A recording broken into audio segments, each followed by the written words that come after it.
സാധാരണ പാവപ്പെട്ടവരായ വ്യക്തികളുടെ ദാരിദ്ര്യാവസ്ഥ മുതലെടുത്താണ് അവയവ കച്ചവട മാഫിയ തട്ടിപ്പുകൾ നടത്തുന്നത്.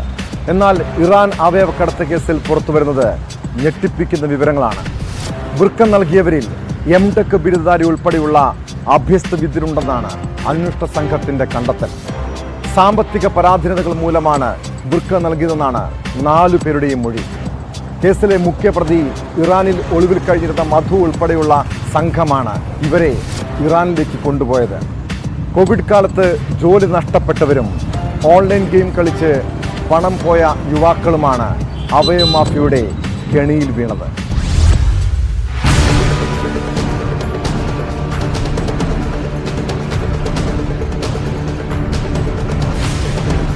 വിവിധ സംസ്ഥാനങ്ങളിലെ ഗ്രാമീണരായ വ്യക്തികളാണ് അവയവം നൽകിയത് എന്നായിരുന്നു കേസിൽ പിടിയിലായ സംഘം അന്വേഷണ സംഘത്തിന് മൊഴി നൽകിയത്.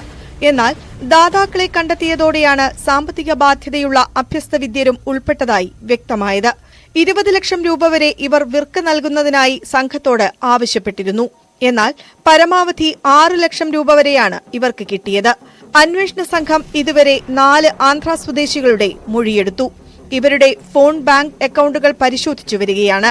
സാമ്പത്തിക പരാധീനത മൂലമാണ് വൃക്ക നൽകിയതെന്നാണ് 4 പേരുടെയും മൊഴി. ദാതാക്കളിൽ കൂടുതൽ പേരും ഹൈദരാബാദ് സ്വദേശികളാണെന്നും വ്യക്തമായി. കഴിഞ്ഞ 1.5 വർഷത്തിനിടെയാണ് ഇവർ ഇറാനിലെത്തി വൃക്ക നൽകിയതെന്നും കണ്ടെത്തി.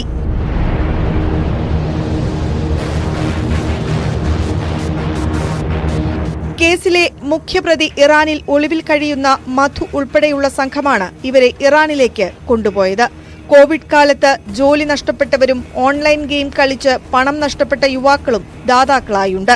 തൃശൂർ സ്വദേശി സാബിത്തും കൊച്ചി സ്വദേശി സജിത്തും പിടിയിലായതോടെയാണ് മറ്റു പ്രതികളുടെ നിർദ്ദേശപ്രകാരം ഇവർ നാട്ടിൽ നിന്ന് മാറി നിന്നത്. സ്വീകർത്താക്കളിൽ കൂടുതൽ പേരും ജമ്മു കശ്മീർ, ഡൽഹി സ്വദേശികളാണെന്നും വ്യക്തമായി. മധുവും സംഘവും കേസ് വിവരങ്ങൾ അറിയിച്ചതിനാൽ ഇവരിൽ പലരും ഒളിവിലാണ്. പ്രത്യേക അന്വേഷണ സംഘം ഹൈദരാബാദിലെത്തി കൂടുതൽ പേരുടെ മൊഴിയെടുക്കാനുള്ള ശ്രമം തുടരുകയാണ്.